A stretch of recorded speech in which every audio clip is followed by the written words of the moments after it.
This is the NASA Contrail education part of their website. This is what they've written on their page. Why is it important to study contrails? Any change in global cloud cover may contribute to long-term changes in Earth's climate. Contrails, especially persistent contrails, represent a human-caused increase in high, thin clouds in the Earth's atmosphere and are likely to be affecting climate and ultimately our natural resources. What type of contrail is most interesting to scientists? Scientists are most interested in persistent contrails because they form long-lasting, sometimes extensive clouds that would not normally have formed in the atmosphere. That's an important part there, I think, where they say clouds that would not normally have formed in the atmosphere. Under normal circumstances, these clouds wouldn't exist, so they have to be caused by jets and airplanes. Persistent contrails can last for hours to days and spread over thousands of square kilometers, becoming indistinguishable from naturally occurring cirrus clouds. Scientists are concerned about contrails because predicted increases in air traffic could result in a continued increase in cloud cover. Knowing when and where contrails form is key to determining their contribution to cirrus cloud cover and their effect on the energy balance. Thus, collecting information on short-lived contrails is also of interest.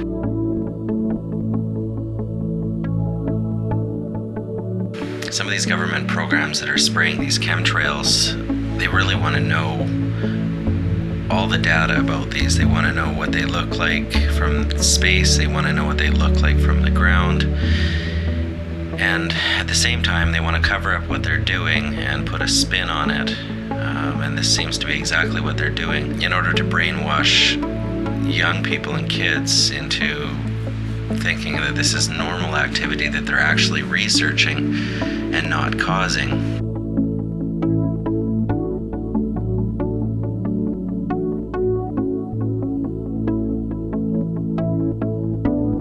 They want kids to participate in their chemtrail activity by helping them do research.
I started documenting after I discovered that nobody was paying attention, and that even people who would look up and acknowledge that they see the same thing, they weren't at all concerned about it. They didn't think that it was anything of importance. And when I moved to Santa Fe, one of the things that, one of the reasons I moved here was because of the sun and the beautiful sky that they had here. And I've been somebody who's always watched the sky.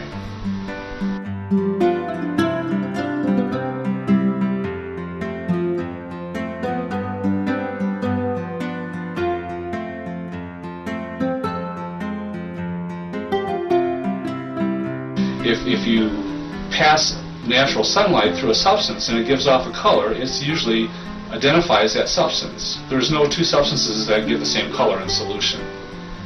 So I knew that I was looking at something that was other than water, because that would have made what we know as a rainbow. It would have pretty evenly distributed bands of color all along the spectrum.